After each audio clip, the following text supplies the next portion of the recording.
পিলারের পরিবর্তে নদীর তলদেশে বসবে প্রশস্ত টিউব। ভেতরে তৈরি হবে ভাসমান সড়ক, যা দিয়ে কয়েক কিলোমিটার পথ পাড়ি দেবে গাড়ি কিংবা অন্যান্য ভারী যানবাহন। চীনের হুয়াংফু কিংবা ইংল্যান্ডের টেমস নদীর নিচে চলাচলের এমন অবাক করা স্থাপনাই এবার তৈরি হবে চট্টগ্রামে।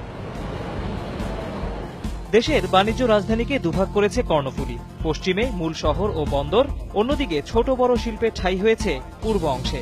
ফলে পতেঙ্গা পটিয়া রুটে পাল্লা দিয়ে বেড়েছে গাড়ির চাপ। সমস্যা সমাধানে দুটি সেতু তৈরি হলেও আসেনি কাঙ্ক্ষিত সমাধান। নদীর ৩৫ মিটার নিচে তৈরি হবে ৩.৫ কিলোমিটার টানেল। দুদিকে থাকবে আরো ৬ কিলোমিটার সংযোগ সড়ক। যানজট এড়িয়ে বিকল্প সড়কে যাওয়া যাবে কক্সবাজার পর্যন্ত। দীর্ঘমেয়াদে এই সুড়ঙ্গ পথ যুক্ত হবে এশিয়ান হাইওয়ের সাথেও। বিশ্লেষকরা বলছেন, পলি জমার প্রবণতা ও দুর্যোগ বিবেচনায় কর্ণফুলীতে টানেল নির্মাণের উদ্যোগ সময় উপযোগী। সেতু বিভাগের তত্ত্বাবধানে প্রকল্প বাস্তবায়নের দায়িত্ব পাবে চীনা ঠিকাদারি প্রতিষ্ঠান।